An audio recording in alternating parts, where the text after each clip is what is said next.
Right, so as Israel's brutal campaign in Gaza escalated in the wake of the events of October 7th, 2023, the UK declared its support for Israel's right to self-defense whilst paying lip service to humanitarian principles, and largely that hasn't changed even if the government now has. But behind this rhetorical balancing act, a far more insidious role was taking shape. RAF Shadow R1 surveillance aircraft operating from the UK's sovereign airbase in Cyprus, RAF Akrotiri, began flying near daily missions over Gaza.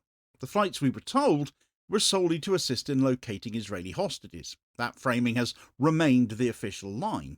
Yet the real story of the UK's aerial role in Gaza is one of deliberate obfuscation, military outsourcing, and institutionalised complicity.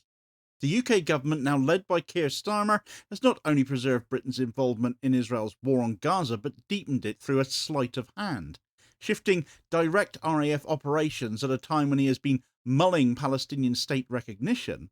The apparent ending of these RAF flights seen as a sign of goodwill, perhaps, but the reality is that instead of ending these flights, he's privatised them instead, into the hands of a US defence contractor to manufacture the illusion of withdrawal. He hasn't changed his pro-Israel stance, therefore, not one bit.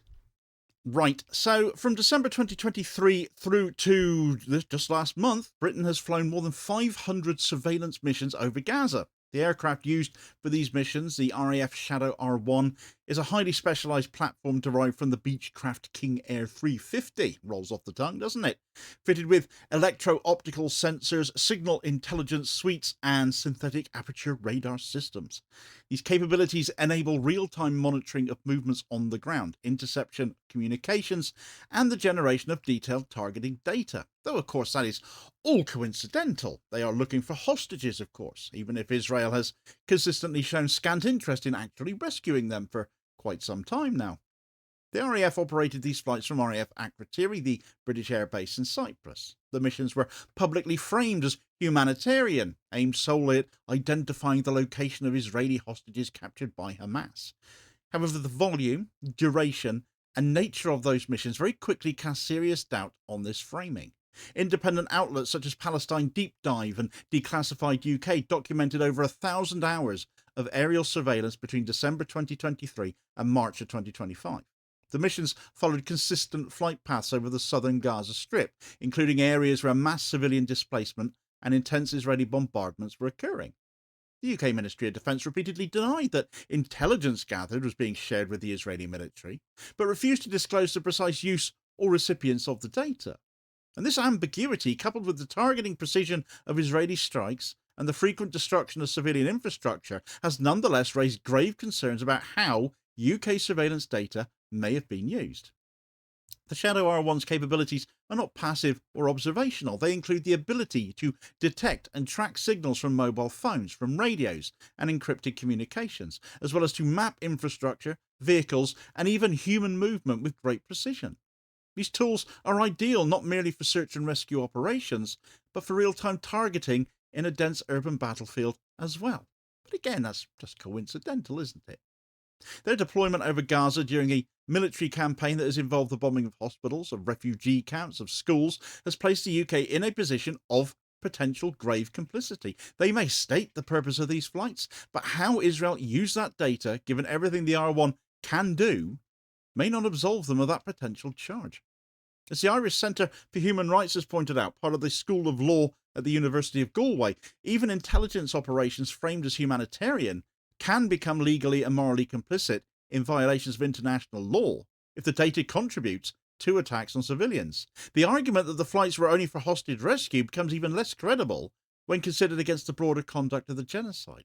Israel's own operations showed a disregard for the safety of hostages, with incidents of friendly fire, flattened buildings, and public admissions by officials that military objectives would not be suspended even to protect Israeli captives.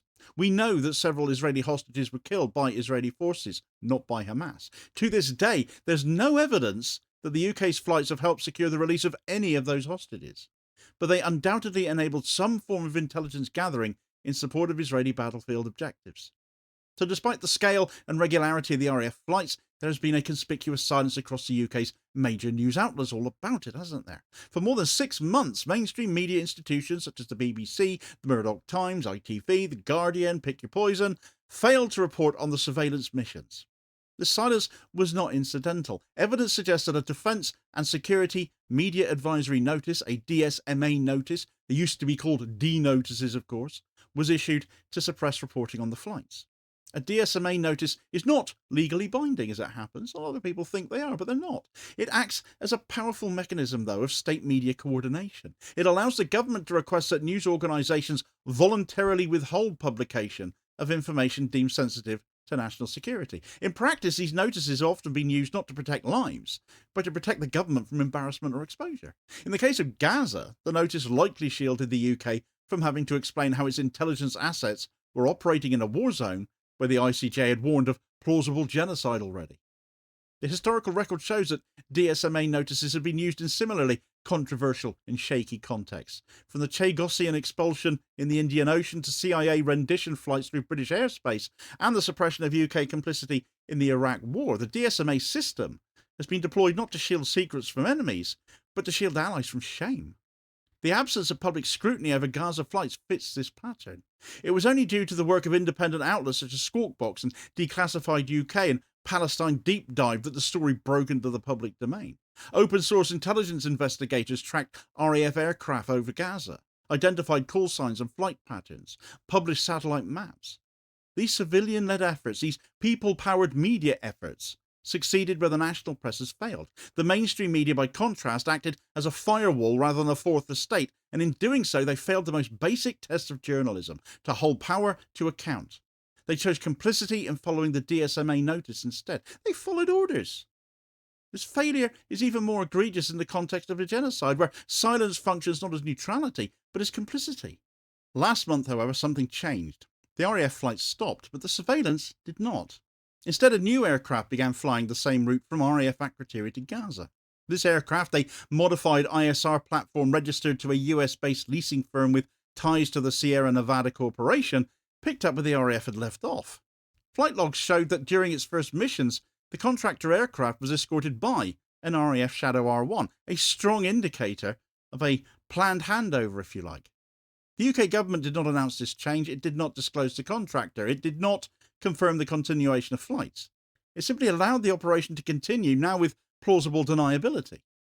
This privatization of these spy flights, if you like, if you will, marks a shift not just in method but in strategy. It reflects a growing trend in Western military policy, the outsourcing of ethically fraught missions to private firms in order to avoid public scrutiny, legal accountability, and political fallout.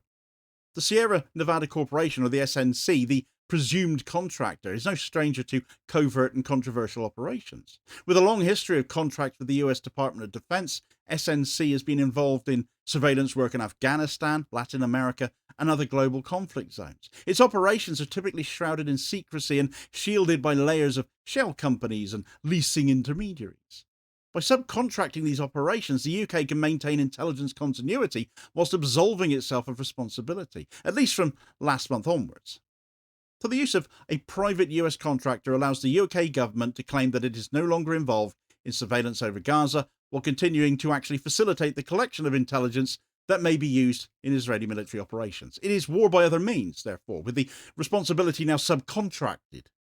The political purpose of this shift is quite obvious, though. It allows the Starmer government to maintain rhetorical distance from Israel's genocide in Gaza, which clearly it knows is happening, while sustaining operational support. Surveillance missions of the kind conducted by the RAF do not come cheap. Though the Ministry of Defence has refused to disclose the per-flight costs of these surveillance flights, estimates based on similar platforms suggest that each RAF Shadow R1 mission costs between £35,000 and £90,000. With over 500 missions flown, the total bill to the British public, the public purse, is likely somewhere between £18 and £47 million. Privatised surveillance, however, well, it's almost certainly more expensive, isn't it? There's a profit motive now. Contractors like Sierra Nevada Corporation typically operate on profit margins of 50 to 40%. Costs are inflated further by the classified nature of the missions, overseas basing, logistical overheads. So while exact figures remain unavailable, conservative estimates place the cost of each contractor-operated flight Well, over £100,000 now. If indeed we're paying at all, that is, of course. Israel could now be footing the bill. We don't know. But our airbase is still being used, and therein the complicity for Starmer's regime remains to some extent, surely. Yet no parliamentary debate has been held about this, no contract published, no oversight mechanism triggered. The flights continue, hidden beneath layers of secrecy and privatization and subcontractor. I would argue we deserve to know if we're still footing the bill, even if they won't disclose the figures. And if we aren't, why are we still allowing RAF Akrotiri to be used for such functions? The UK government's refusal to answer previous freedom of information requests about the flight highlights the collapse of transparency. MPs have been stonewalled, journalists denied access, civil society excluded from oversight. There's been no meaningful parliamentary discussion of the ethical or financial implications of this programme. The public is paying for operations potentially that it is not permitted to know about, for purposes it is not allowed to question.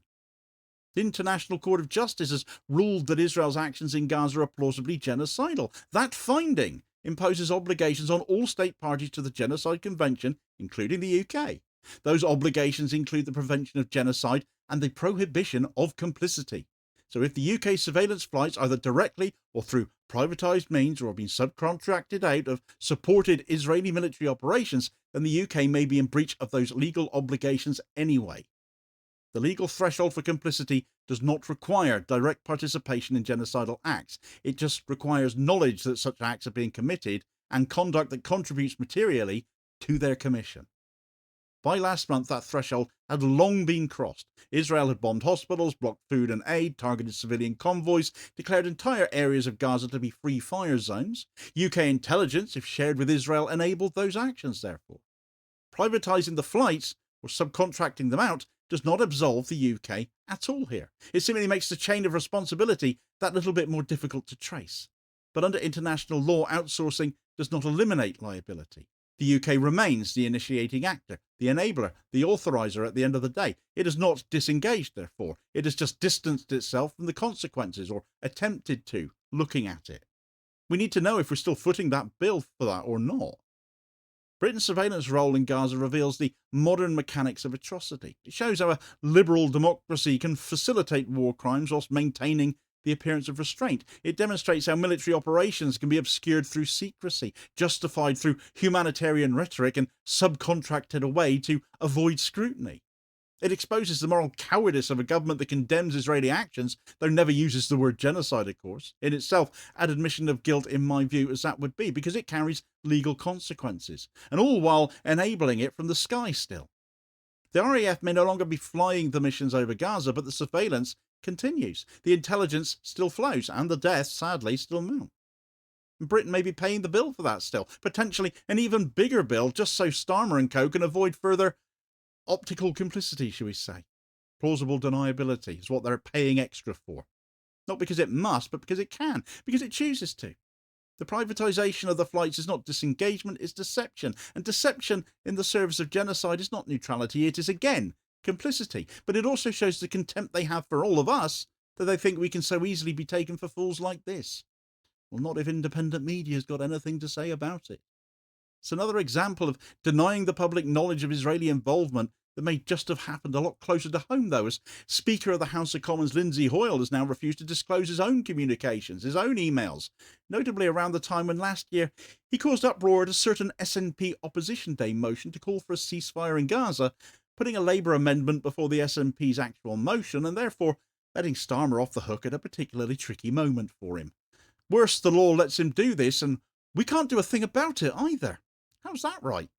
We'll get all the details of that story in this video recommendation here as your suggested next watch. Please do also hit like, share and subscribe if you haven't done so already, so as to ensure you don't miss out on all new daily content, as well as spreading the word and helping to support the channel at the same time, which is very much appreciated. Holding power to account for ordinary working class people. I'll hopefully catch you on the next vid.